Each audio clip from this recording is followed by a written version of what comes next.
আমার নবী রাহমাতুল লিল আলামিন ফজরের নামাজের সুন্নাত নামাজের শুরুতেও আব্দুল্লাহ ইবনে আব্বাস রাদিয়াল্লাহু তাআলা আনহু বর্ণনা করেন, আমি একেবারে ধারাবাহিকভাবে এক মাস আমার নবী রাহমাতুল লিল আলামিনকে দেখেছি ফজরের নামাজের 2 রাকাত সুন্নাত নামাজে আমার নবীজি প্রথম রাকাতে সূরা কাফিরুন, দ্বিতীয় রাকাতে সূরা ইখলাস তেলাওয়াত করতেন।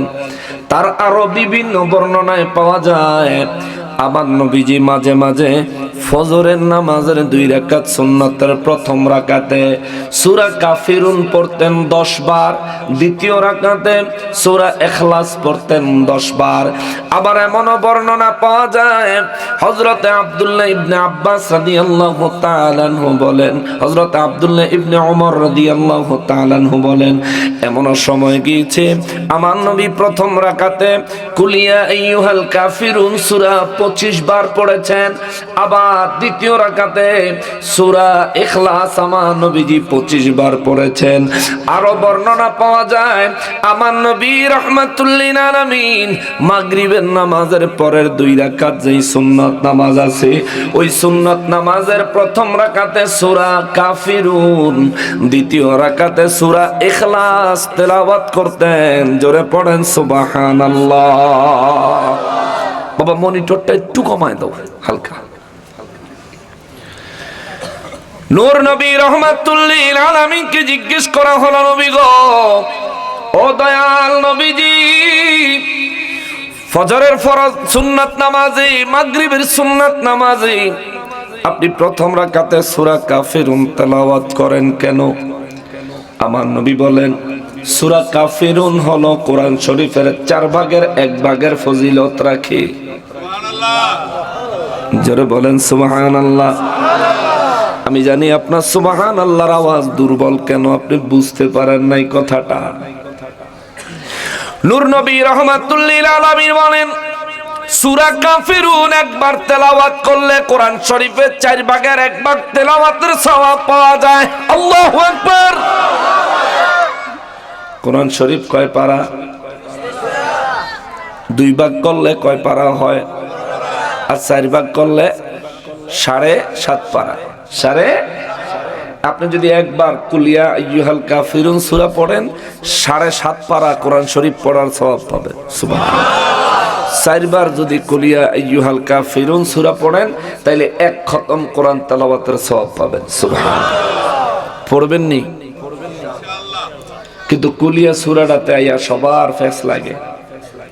এই সূরার মধ্যে একটা আয়াত 2 বার আছে, এর লিগে ফেস লাগে।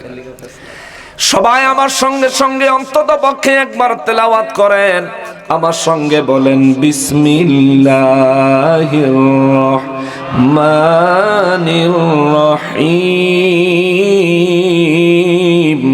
কুল ইয়া আইয়ুহাল কাফিরুন লা আ'বুদু মা তা'বুদুন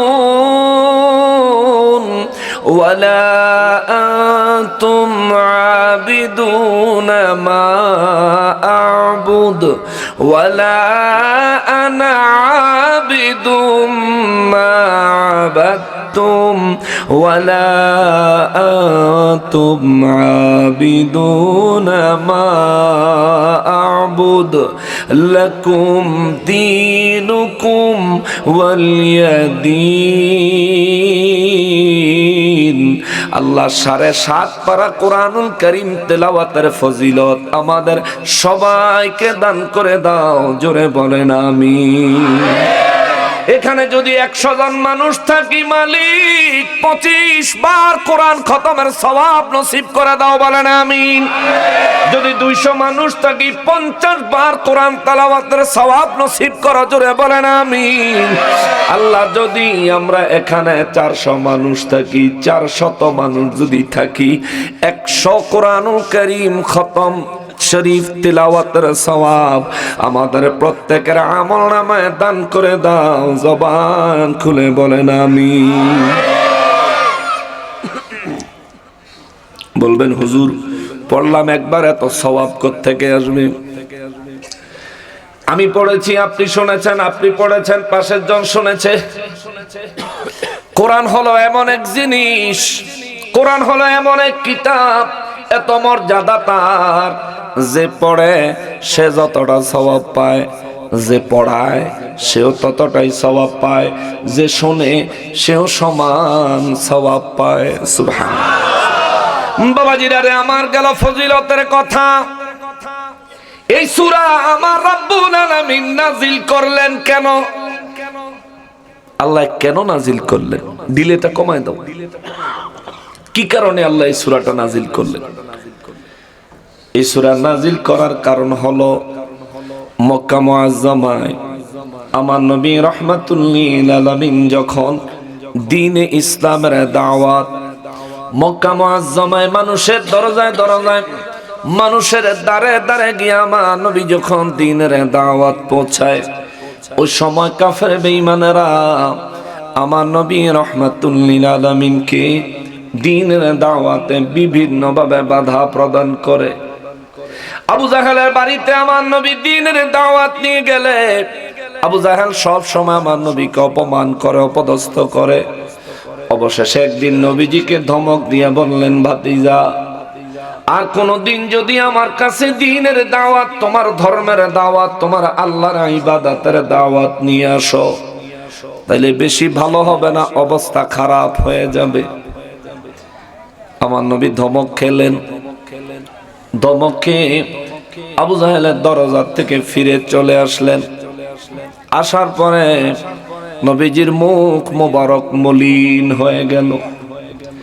আম্মা জান খাদিজাতুল কুবরা রাদিয়াল্লাহু তাআলা আনহা বলেন, ইয়া রাসূলুল্লাহ সাল্লাল্লাহু আলাইহি ওয়াসাল্লাম, নবী গো, আপনার মুখ মোবারক মলিন কেন গো?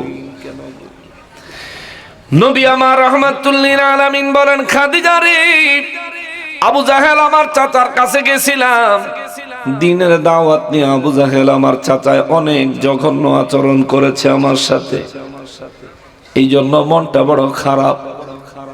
আম্মা জান খাদিজাতুল কুবরা রাদিয়াল্লাহু তাআলা আনহা নিজের ভালোবাসার মূল মন্ত্র দিয়া আমার নবীজিকে প্রেম নিবেদন করলেন, মোহব্বত সহকারে আমার নবীর খেদমতে নিয়োজিত হয়ে গেলেন। আর তিনি সান্ত্বনা দিলেন, নবী গো, ও নবী, রব্বুল আলামিন আপনাকে দায়িত্ব দিয়েছেন, আপনি দাওয়াত পৌঁছাবেন। কেউ যদি দাওয়াত কবুল না করে, হুজুর আপনি মন খারাপ করিয়েন না, রব্বুল আলামিন তো আপনাকে সান্ত্বনা দিয়ে বলেছেন, নবী গো, দাওয়াত দেওয়া আপনার দায়িত্ব আমি আল্লাহ দিছি, আপনি দাওয়াত দিবেন। কেউ যদি দাওয়াত কবুল না করে, আপনি মন খারাপ করবেন না, কারণ দাওয়াত কবুল করানো আপনার দায়িত্ব না, হেদায়েত পাওয়া, হেদায়েত দেওয়া আপনার দায়িত্ব না। হেদায়েত দেওয়ার মালিক আমি আল্লাহ, আমি আল্লাহ কেবল জানি কারে হেদায়েত দিব, কারে হেদায়েত দিব না। চিৎকার দিয়া বলেন আল্লাহু আকবার। আবু জাহেল নবী রাহমাতুল লিল আলামিনকে দ্বীনের দাওয়াত নিয়ে আর কোনদিন যেন তার কাছে না যায় মানা করলো। ওই দিন রাতের বেলায় আমার নবী হুজরা মোবারকে তৈরি হচ্ছেন। আম্মা জান খাদিজাতুল কুবরা রাদিয়াল্লাহু তাআলা আনহা বলেন, নবী গো কি করেন? আমার নবী বলেন, খাদিজা একটা জায়গায় যাব, রেডি হইতেছি। সুবহানাল্লাহ। নবী কোথায় যাবেন? আমার নবী বলেন, আমার চাচা আবু জাহেলের কাছে। এ নবী, দিনের বেলায় আবু জাহেল আপনার সঙ্গে খারাপ আচরণ করলো, আপনি মন খারাপ করলেন, এখন আবার সিদ্ধান্ত নিছেন আপনি আপনার চাচার কাছে যাবেন দ্বীনের দাওয়াত নিয়ে, কারণটা কি? আমার নবী বলেন, খাদিজা রে, আমি আমার চাচার কাছে দ্বীনের দাওয়াত নিয়ে রাত্রি বেলায় যাচ্ছি, কারণ চাচার দিনে আমার ধমক দিছে, আমি যেন দিনের বেলায় কোনো দিন তার কাছে দ্বীনের দাওয়াত নিয়ে না যাই। সুবহানাল্লাহ। আমার ধমক দিয়া কইছে দিনে যেন না যায়, রাতের কথা তো মানা করে নাই। আমার নবী গিয়া হুজরা মোবারকে, আমার নবী হুজরা মোবারক থেকে বের হলেন, আবু জাহেলের বাড়ির সামনে গিয়া আবু জাহেলের ডাক দিল, চাচা আসেননি ঘরে? কে? আমি মুহাম্মদ সাল্লাল্লাহু আলাইহি ওয়াসাল্লাম, আমি মুহাম্মদ। কেন আইছো? চাচা একটু যদি দরজায় আসতেন। দরজা আসলো, দরজা খুললো। আমার নবী বলেন, চাচা আল্লাহ এক, তার উপর তাওহীদের উপর ঈমান আনেন, আমি আল্লাহর প্রেরিত রাসূল, তার উপর ঈমান আনেন, লা ইলাহা ইল্লাল্লাহু মুহাম্মাদুর রাসূলুল্লাহ সাল্লাল্লাহু আলাইহি ওয়াসাল্লাম। আবু জাহেল সেই রকম খেপা খেপলো। হে মুহাম্মদ, আজকে দিনের বেলায় তোমারে বলছি কোনদিন যেন দিনের দাওয়াত নিয়ে না আসো। আমার নবী কয়, চাচা এর লেগেই তো রাইতে আইলাম। সুবহানাল্লাহ। দিনও তোমার মানা করছি, আর কোনদিন আইতে না। কয় চাচা আপনি তো রাইতে আইতে মানা করেন না, এর লেগে তো রাইতে আইছি। আবু জাহেল কয়, যাও তোমার লে বুঝাস। আবু জাহেল পরের দিন মিটিং ডাকলো, কাফের বেঈমানেরা নিয়ে মিটিং ডাইকা আবু জাহেল কয়, মুহাম্মাদের জ্বালায় তো আর বাঁচি না। সে আমাদের বাপ দাদার ধর্ম ধ্বংস করে দেওয়ার সিদ্ধান্ত নিছি, আমাদের বাপ দাদার ধর্ম মূর্তি পূজার উপর কলঙ্ক দেওয়ার সিদ্ধান্ত নিছি। তারে কি করা যায়? মিটিং এর মধ্যে যখন বসলো, শান্তিপ্রিয় মানুষ আছে না এলাকায়, কথা কয়, মুরব্বীরা সিদ্ধান্ত দিল, চলো এই বিষয়ে মুহাম্মাদের সঙ্গে একটা শান্তি চুক্তি করি। কি শান্তি চুক্তি? বলে শান্তি চুক্তি করার জন্য যাই আমার নবীর দরবারে। মক্কা মুআজ্জামার বড় বড় কাফেররা, লিডাররা এসে বলল, মুহাম্মদ, এক বছর তুমি আমাদের মূর্তির পূজা করবা, পরের বছর আমরা তোমার আল্লাহর ইবাদত করব। আমরা শান্তি চাই, ঝগড়া চাই না। জোরে বলেন না আউযুবিল্লাহ। কি সুন্দর প্রস্তাব দিছে আমার নবীকে। এক বছর মূর্তির পূজা করবা তোমরা, পরের বছর আমরা আবার তোমার আল্লাহর ইবাদত করব। নবীজির প্রস্তাব দিল। আল্লাহ রাব্বুল ইজ্জত শুনছেনি? বলেন শুনছে? মহান রব্বুল আলামিন শুনলেন। রব্বুল ইজ্জত বলে, জিবরাইল দেরি করিস না, যা আমার হাবিবুল্লাহর ইলমে গায়েব থেকে আমার হাবিবুল্লাহ যেন কাফেরদেরকে জবাব দিয়া দেয়। আমি আল্লাহর ওহী আমার হাবিবকে বলো প্রকাশ করে দিতে। আমার হাবিব যেন বলে, বিসমিল্লাহির রহমানির রহিম, قل يا أيها الكافرون لا أعبد ما تعبدون। আওয়াজ করে বলেন আল্লাহু আকবার। রব্বুল আলামিন বলেন, কুল হুজুর আপনি বলে দেন, ইয়া আইয়ুহাল কাফিরুন, হে কাফের সম্প্রদায়, রে কাফেরের দলেরা, আজকের মক্কা মুআজ্জামার কাফেরেরা, ভবিষ্যতে কিয়ামত পর্যন্ত যত কাফের এই দুনিয়ায় আসবে, আমার নবী রাহমাতুল লিল আলামিন আল্লাহর ঘোষণা মোতাবেক সমস্ত কাফেরদেরকে ডাক নিয়ে বললেন, ইয়া আইয়ুহাল কাফিরুন লা আ'বুদু, আমি তাদের ইবাদত করি না, লা আ'বুদু মা তা'বুদুন, তোমরা যাদের ইবাদত করো, অর্থাৎ তোমরা যাদের পূজা করো, আমি নবী আমার অনুসারীরা তাদের পূজা করি না, করি না। চিৎকার দিয়া বলেন সুবহানাল্লাহ। শিখিয়ে দিলেন কি? জোরে বলেন কি? যে সময় আমার আল্লাহ আমার নবীকে শিখাইয়া দিলেন, ওই সময়টা ইসলামের জন্য, মুসলমানের জন্য, আমার নবীর জন্য কোনো আরামের যুগ ছিল না। ওই সময়টা সহজ ছিল না, বড় কঠিন জামানা ছিল। ওই সময় সাহাবায়ে কেরামের উপর নির্মম নির্যাতন হতো ইসলাম কবুল করার অপরাধে। আমার নবী রাহমাতুল লিল আলামিনের উপরেও নির্মম নির্যাতন হতো, নির্মম নির্যাতন হতো। আমার নবীজি আল্লাহর ইবাদত করতে গেলে, দ্বীনের দাওয়াত দিতে গেলে, ওই কঠিন সময় আল্লাহ শিখিয়ে দিলেন, হুজুর বলেন, লা আবুদু মা তা'বুদুন, না আমি তাদের ইবাদত করি না, তোমরা যাদের ইবাদত করো।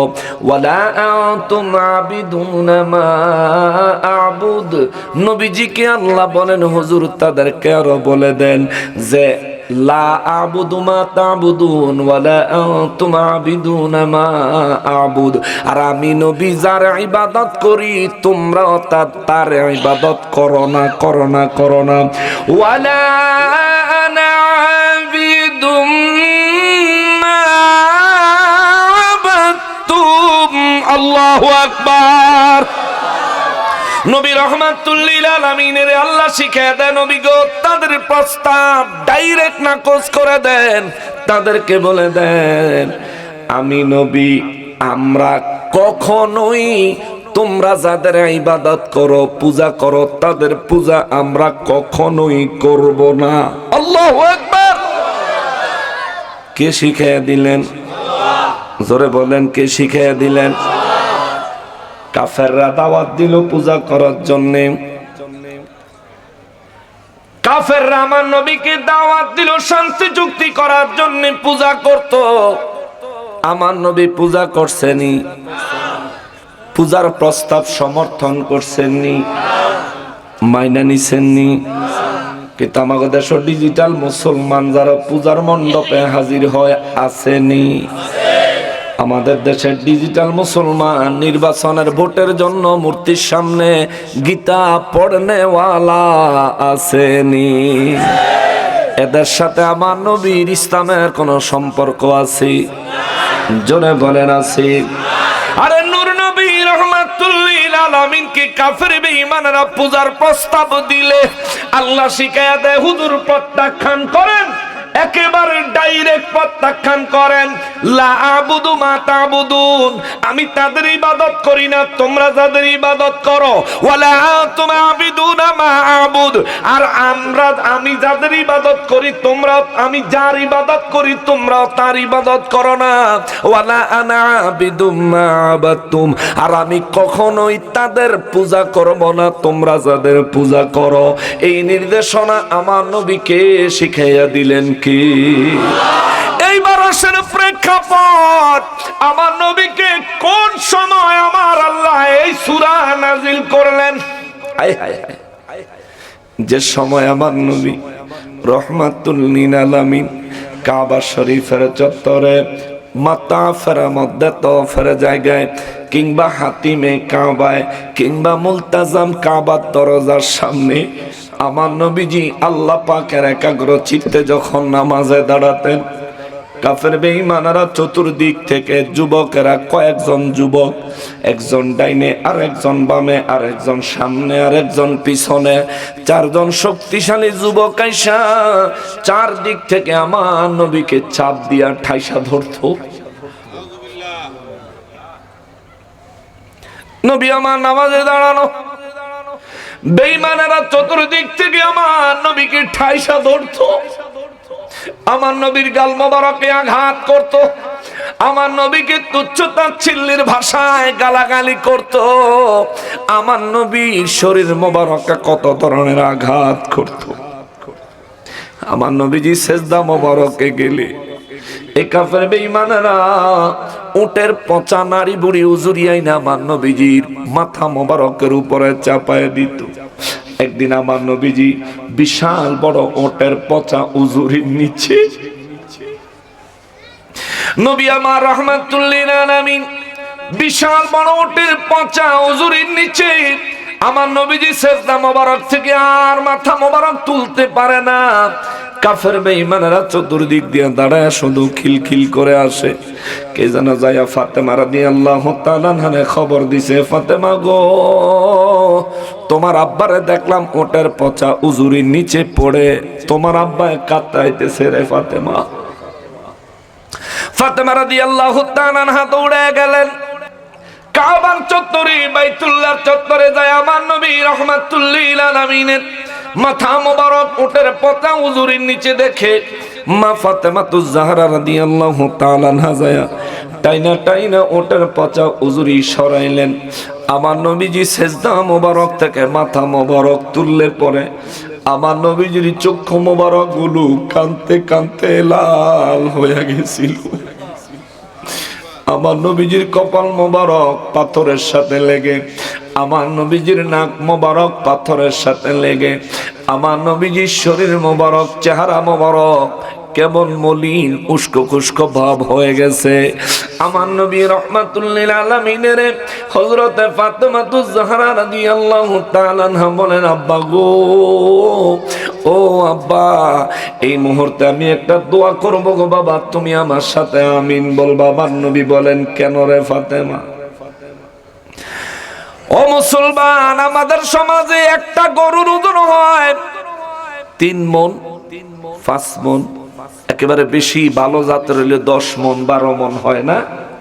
না, এর বেশিও হয়, 20 মণ হয়, 20 মণ ওজনের গরু হয়।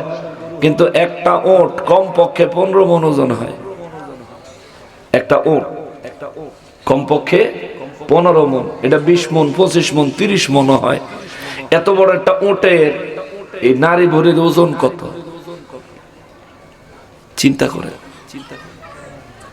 আগেরকার সময় মানুষ ভুড়ি খাইতো না, আর এখনকার সময় ভুড়িলে কি লাগে আসেনি? আগেরকার সময় আমরা মুরব্বীরা যদি জিগাই, কুরবানির সময় গরু জবাই করে একেবারে বুড়ি সহ গোবর টোবর সব ফালাই দিত না, রাস্তার কিনারে ডোবায় পড়ে থাকতো।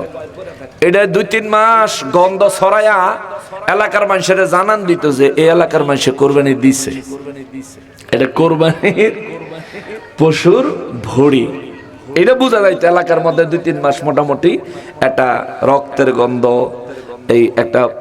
এই নারী বুড়ির গন্ধ থাকতো। এখন তো এটারে খাওয়ার বুদ্ধি বাইরিছে, এটা খাইতে আছে। খান, এটা খাওয়া হারাম না, না খাওয়া ভালো। বুজুর্গানে দিন আউলিয়া কেরাম এগুলো খাইতেন না। বুজুর্গানে দিন আউলিয়া কেরাম বুড়ি খাইতেন না, কলিজা খাইতেন না, ফুসফুস খাইতেন না, হার্ট খাইতেন না, পশুর হার্ট এগুলো খাইতেন না। চেষ্টা করবেন এগুলো থেকে পরহেজ করার জন্য। বুজুর্গানে দিনের সিলসিলা অনুযায়ী, যেহেতু আমরা এখানে ম্যাক্সিমাম সিলসিলাভুক্ত মানুষ, আল্লাহ তাআলা আমাদেরকে কবুল করেন, পড়িয়া আমি যে কথাটা বলতেছিলাম রে বাবাজি, মক্কা মুআজ্জামা এমন একটা সময় কাফের বেঈমানদের প্রস্তাব আমার নবীকে প্রত্যাখ্যান করতে আল্লাহ শিখাইয়া দিলেন। যে সময় নবীর উপর নির্যাতন চলে অকাতরে নবীর উপর নির্যাতন, আমার নবী কয়, ফাতেমা গো, কেন তুমি ফরিয়াদ করবা? কয়, আব্বা, এত বড় ওটের পথে হুজুরি আপনার মাথা মোবারকের উপর যারা চাপায়া দিল, নিশ্চয়ই তারা আপনার উপর অত্যাচার করেছে। তাদের বিরুদ্ধে আমি আল্লাহর দরবারে দোয়া করব, আপনি শুধু আমিন বলবেন। আমার নবী বলেন, কি আমিন বলতাম? কি দোয়া তুমি করবা আগে বলে দাও। ফাতেমা রাদিয়াল্লাহু তাআলা আনহা বলেন, আব্বা গো, আমি আল্লাহর দরবারে দোয়া করব, আল্লাহ রে, যারা আমার আব্বার সঙ্গেই দুর্ব্যবহার করেছে, আল্লাহ তুমি তাদেরকে ধ্বংস করে দাও। এ কথা বলতে দেরি আমার নবী রাহমাতুল লিল আলামিন ফাতেমা রাদিয়াল্লাহু তাআলা আনহার মুখ মোবারকের মধ্যে আমার নবীজির নূরানি হাত মোবারক লাগায় কয়, ফাতেমা গো, ও ফাতেমা, এমন দোয়া করিস না রে মা, আমি এদেরকে ধ্বংস করার জন্য দোয়া করতে আসি নাই, আমি এসেছি এদের জন্য হেদায়েতের দোয়া করে জাহান্নাম থেকে বাঁচায়া, ধ্বংস থেকে বাঁচায়া এক একজনকে জান্নাতের মেহমান বানানোর জন্য। চিৎকার দিয়া বলেন সুবহানাল্লাহ।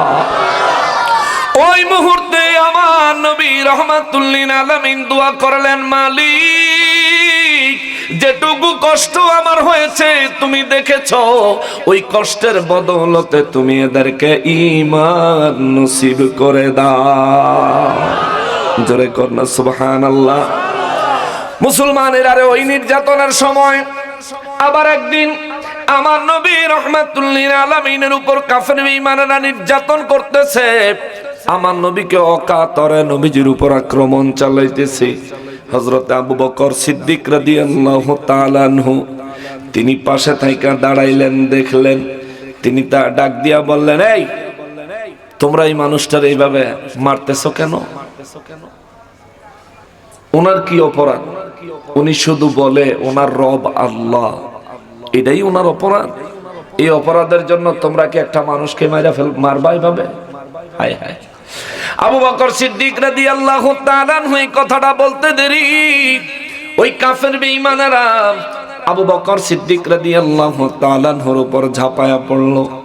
প্রথমে চতুর্দিক থেকে তাকে ঘেরাও করলো, তারপরে আবু বকর সিদ্দিক রাদিয়াল্লাহু তাআলা আনহুরে মারতে মারতে মারতে মারতে এত মারা মারছে রে, বর্ণনাতে আসছে আবু বকর সিদ্দিক রাদিয়াল্লাহু তাআলা আনহু বেহুশ হয়ে গেছিলেন। তার চেহারা এত ক্ষত বিক্ষত হয়েছিল, আবু বকর সিদ্দিক রাদিয়াল্লাহু তাআলা আনহুর চেহারা দেখলে চিনা যাইতো না, চিনা যাইতো না, চিনা যাইতো না। এত ক্ষত বিক্ষত হওয়ার পরে আবু বকর সিদ্দিক রাদিয়াল্লাহু তাআলা আনহু অজ্ঞান হয়ে গেলেন।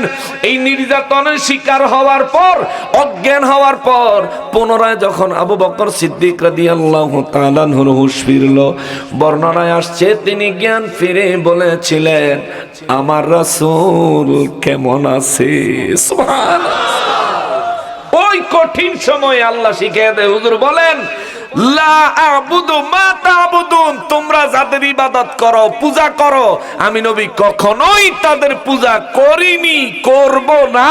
চিৎকার দিয়া বলেন আল্লাহু আকবার।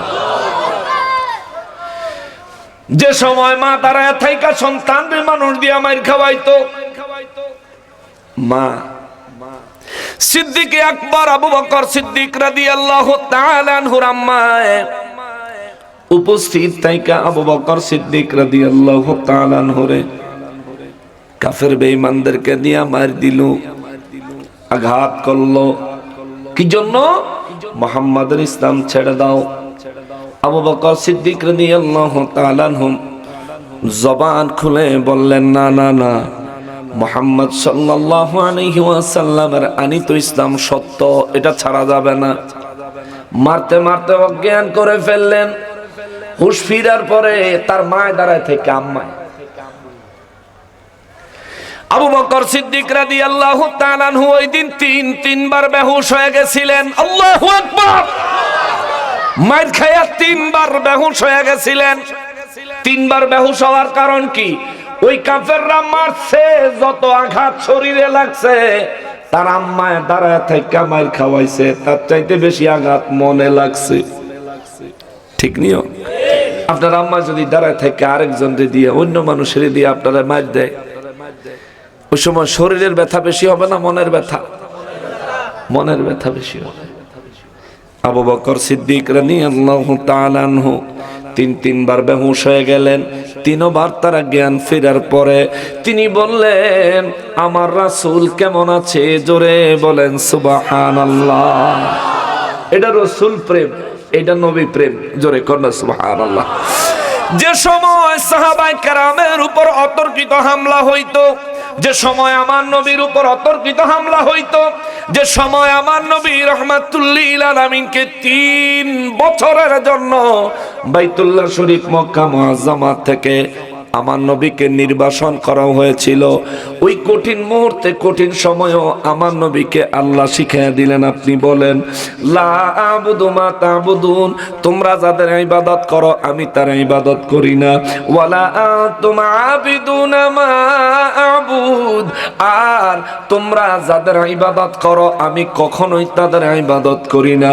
ওয়ালা করব না। ওয়ালা আনা আবিদুম মা আবাদতুম ওয়ালা আনতুম আবিদুনা মা আবুদ লাকুম দীনুকুম ওয়ালিয়া দীন, তোমাদের দিন, তোমাদের পূজা তোমাদের জন্য, আর আমার আল্লাহর ইবাদত আমার জন্য। আমি কখনোই তোমাদের পূজার প্রস্তাব মেনে নিব না। চিৎকার দিয়া বলেন সুবহানাল্লাহ। কিন্তু আমাদের দেশের বর্তমান পরিস্থিতি কি বলে? নির্বাচনের ভোটের জন্য হইলেও পূজা করা লাগে। নাউজুবিল্লাহ। নির্বাচনকালীন সময় নির্বাচনী কথাবার্তা না বলাই বেটার। কিন্তু এই কোন জামানা আর এই কেমন মুসলমান!